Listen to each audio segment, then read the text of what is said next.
Let us pray. Thank you, Father,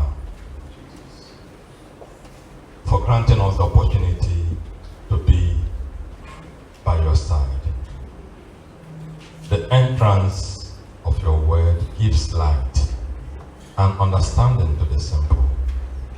Father, as I speak your word this morning, grant us your light. Amen. And let it remain the joy of your salvation. Amen. We pray through Jesus Christ, our Lord. Amen. Amen. Please be seated.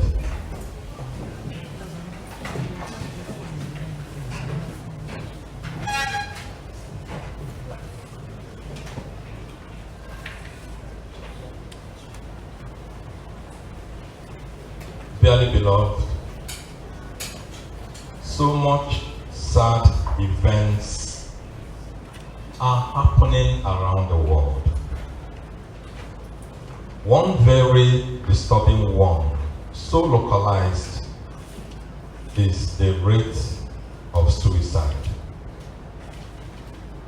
17-year-old lad committed suicide after failing JAMB examination.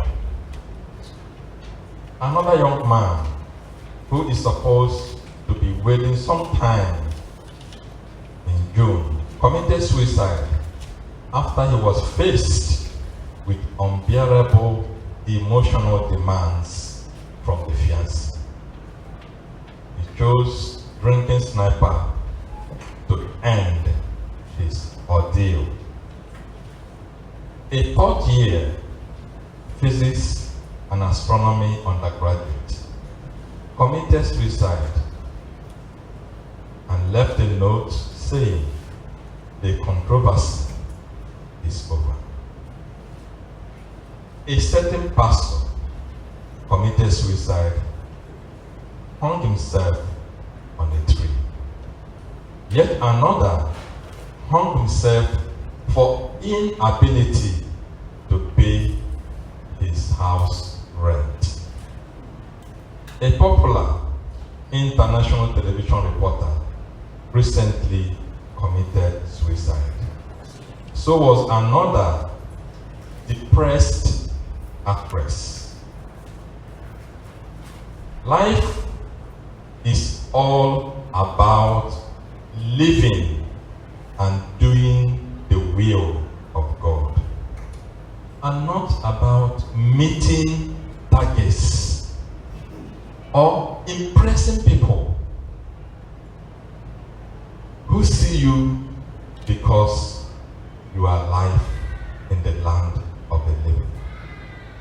Most of us struggle to do the will of man and end up with purposeless life instead of purposeful life that comes only from the Lord. In this church, we crave building strong, solid Christian character. The church shouldn't be about receive it, now your problems are over.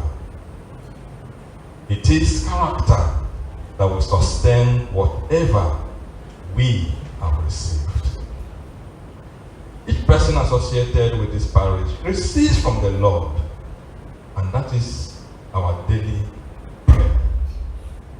As we say, the Lord blesses us, and his blessing shows on us. This morning, I enjoyed the Bible study with the title, Be Courteous. Here we believe that truly character is what builds. The Almighty God never promised his creation that life would be a bed of roses. No pain, no gain. In any success story, there is always a stimulating, sorrowful moment. Paul, the apostle,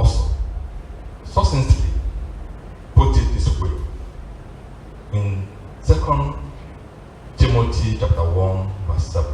He said, "For God has not given us a spirit of fear, but of power and of love and of a sound mind." Also writing to the Philippians chapter 4, verse 10 and 12, he said, "Now I rejoice in the Lord that at last you have revived your concern for me. You were indeed concerned, but you had no opportunity to show it. I am not saying this out of need, for I have learned to be content regardless of my circumstances. I know how to live humbly, and I know how to abound.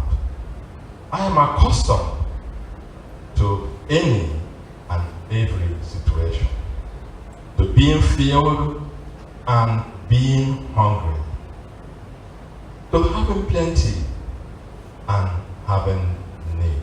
Paul said this when he was passing through a lot of challenges. But he said he has learned to be content with God, what God has given to him. In 2 Corinthians chapter 6, verse 10, it is written, "Be sorrowful, yet always rejoicing, as poor, yet making many rich, as having nothing, and yet possessing all things." I don't know whether you have passed through a situation where you are struggling and someone accosts you and says, "Oh wow, you are shining seriously, I admire you." You are passing through a lot of stuff and someone walks to you and he is admiring you. The way you have carried yourself, looking unto God, the author and finisher of your faith. I want us to declare to ourselves, I will always look unto God, and I shall lean on him alone. There is this saying that life is peaceful when it rests in the promises of God's word. Just reflect on this. If the creator of the universe could rest, could work for 6 days and then rest on the 7th day, that should inform us that for us to pass through life situations, there is a hurdle before the desired rest. The Lord created us in his image. Survival is work in progress. And whoever, as is said in Africa, that is climbing the ladder of success does not put one hand in the pocket. Also, as is said, the human mind is like a sack, and each one is carrying his own.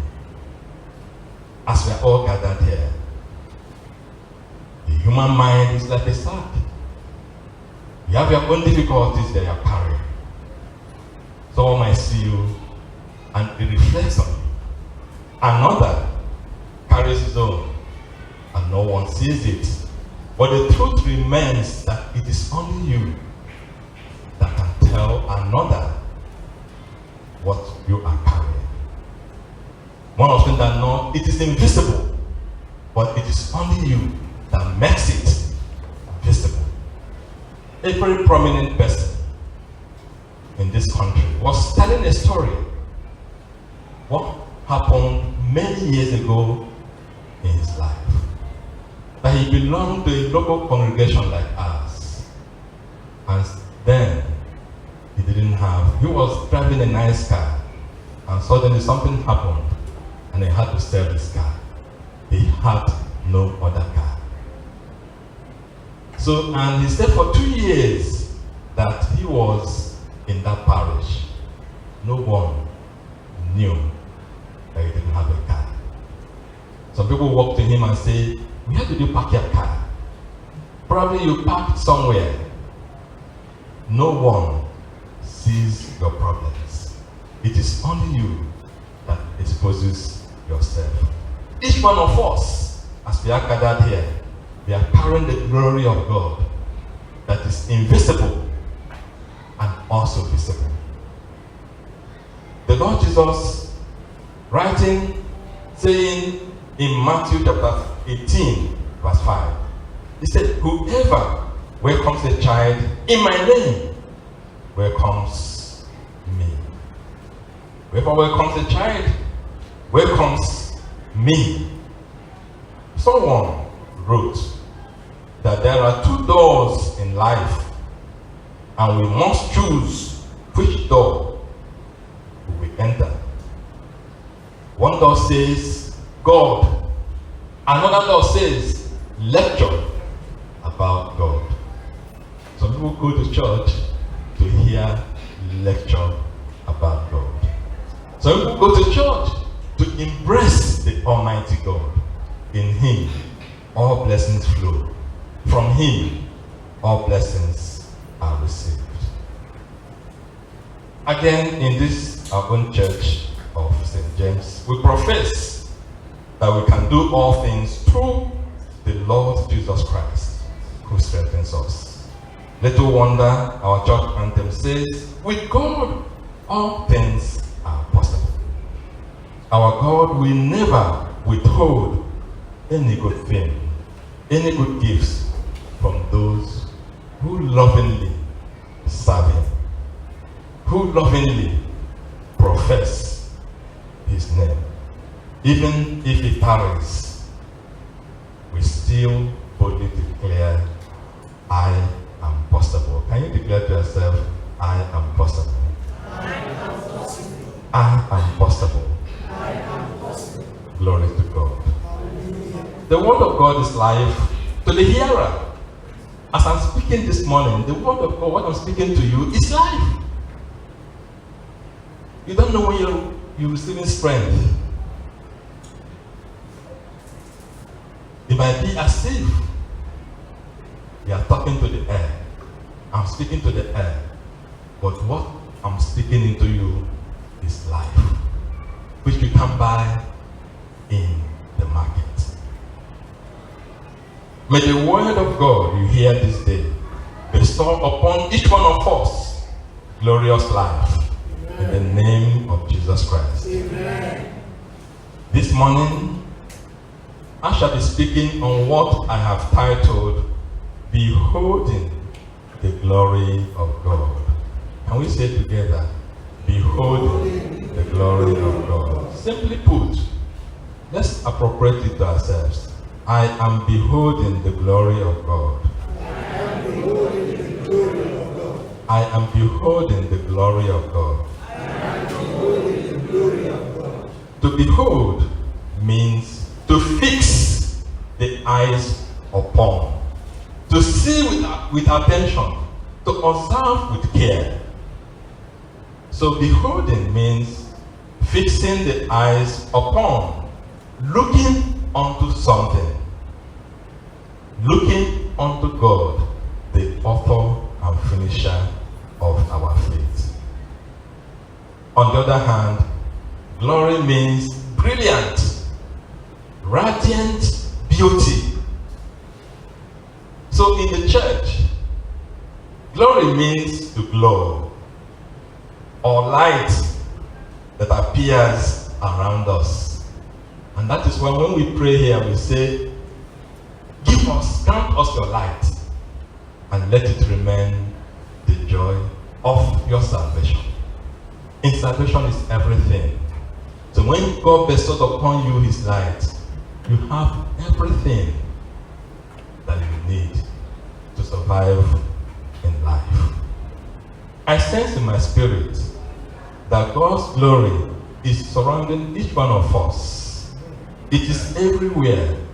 As you fix your mind out, as you fix your mind up, your eyes up, you behold the glory of God. Amen. God's radiant beauty is surrounding us on a daily basis. You might not see it. those who don't see it are frustrated. They are miserable. They live the life to please the flesh. And that's why many of them have no option than to commit suicide. What will people say about me? Not wondering, what will God say about me? What is God saying about you? That should concern you, not what people are saying about you. Saying about your beauty, the beauty that they could see, not the radiance that comes from above. Moses' glory did not come real until repeated sessions in God's presence. The radiance, the beauty that was upon Moses was not just automatic. It came from repeatedly going to the presence of God. The account says each time he appears before God and comes out, people cannot behold to look at him. The beauty, the glory of God. And that's what happens to you. You don't know. The disciples that were with the Lord Jesus Christ, when they went out, people could see that they had been with the Lord. And they testified. They didn't know. The glory of God the Father is bestowed upon each one of us. People will see it in the name of Jesus Christ. Amen. It will never be hidden. Amen. In the name of Jesus Christ. Amen. No matter how challenging things are for you, the glory of the Lord shall bring you remarkable transformation. Amen. In the name of Jesus Christ. Amen. In our epistle passage this morning, I love the way it was put. One of the versions says, and we all, with unveiled face, beholding the glory of the Lord, are being transformed into the same image from one degree of glory to another. He said from glory to glory. It's not from glory to problem. It's not from glory to obscurity.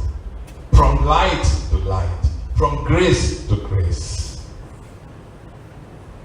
As a result of beholding God in communion with Him, we are being transformed. Each time you appear in the presence of God, there is transformation going on in your life. As you reflect on the Word of God, He's introducing new things into your spirit man. In fact, the verb metamorpho, which usually we know metamorphosis, transformation, some changes that comes upon your life. Stay in the presence of God, you metamorphose into the glory of the Lord. Into the glory, into a situation that you suddenly come up into lamplight. You possess in the process the attitude of Christ, the mind of Christ.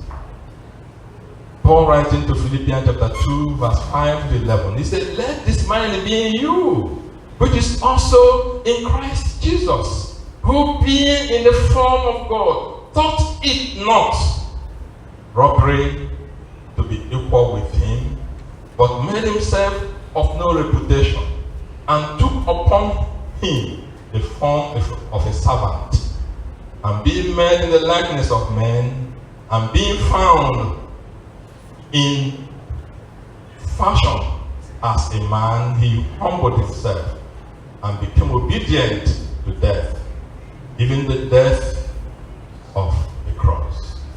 While God also highly exalted him and giving him a name which is above every name, that in the name of the Lord Jesus Christ every knee should bow, of things in heaven, and of things on earth, and things under the earth, and that every tongue should confess that the Lord Jesus Christ is Lord, to the glory of God the Father.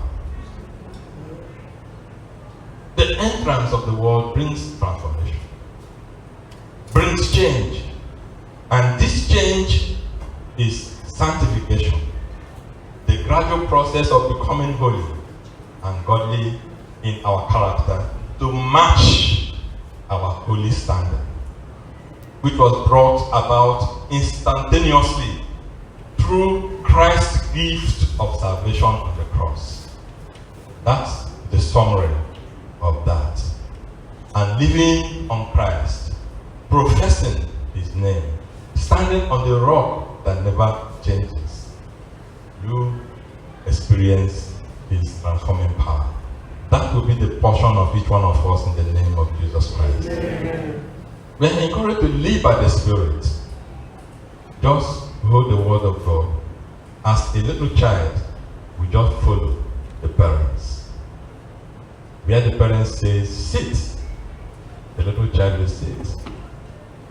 The little child is not bothered about payment of school fees, whether house rent, whether there's quick notice.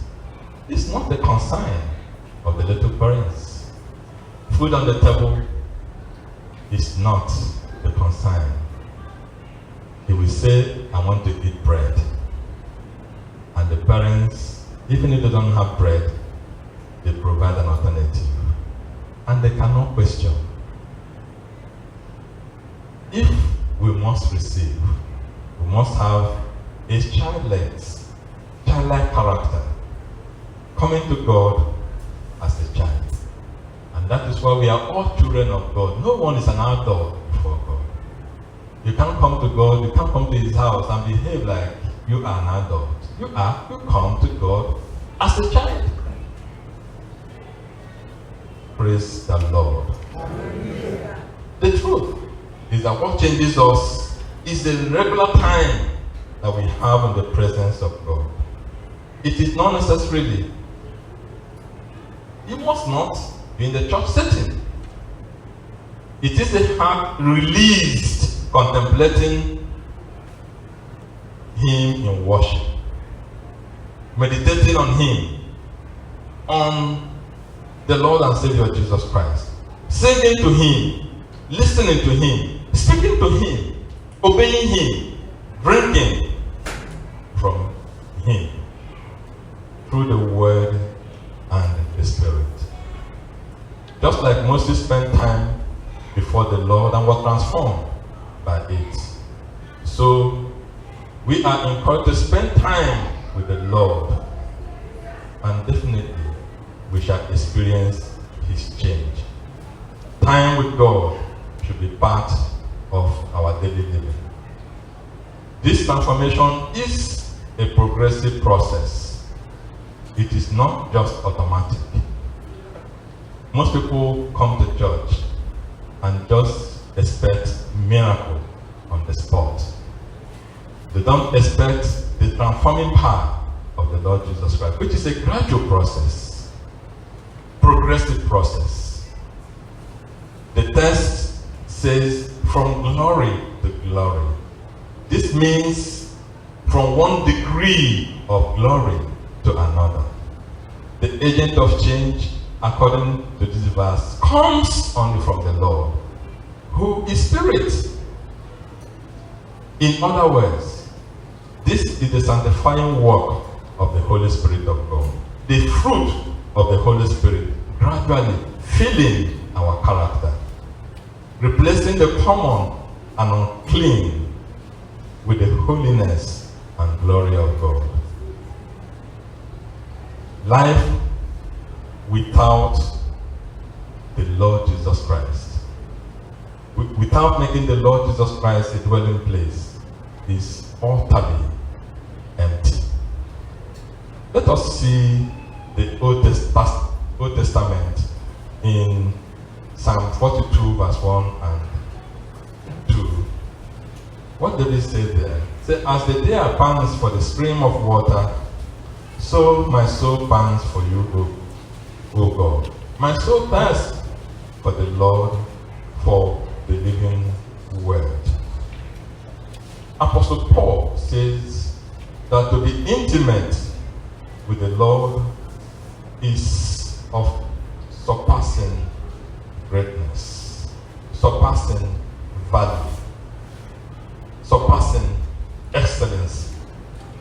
Dearly beloved, I encourage each one of us to daily crave beholding and manifesting the glory of the Almighty God. Today, God wants to continue the manifestation of His glory. He created us. His glory has become tangible for us. I could see it. People around you will see it and glorify your Father who is in heaven. When we have received the Holy Spirit, our spirit was made perfect. But His glory will take care of the restoration on the outside. There's no way you radiate the presence of God, the glory of God, and people won't see you. Definitely they'll see you. Delay, as they say, is never denial. Remember, Moses returned again and again to the tent of meeting to commune with God, and as a result was glow about him.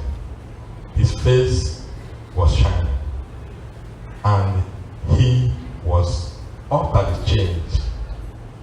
That is what experiencing God's glory will do for us. Let us make up our mind this day to do the same. My prayer for us here gathered is that our hunger to live in God's glory will be insatiable in the name of Jesus Christ. Amen. In the name of God the Father, Amen. God the Son, Amen. And God the Holy Spirit.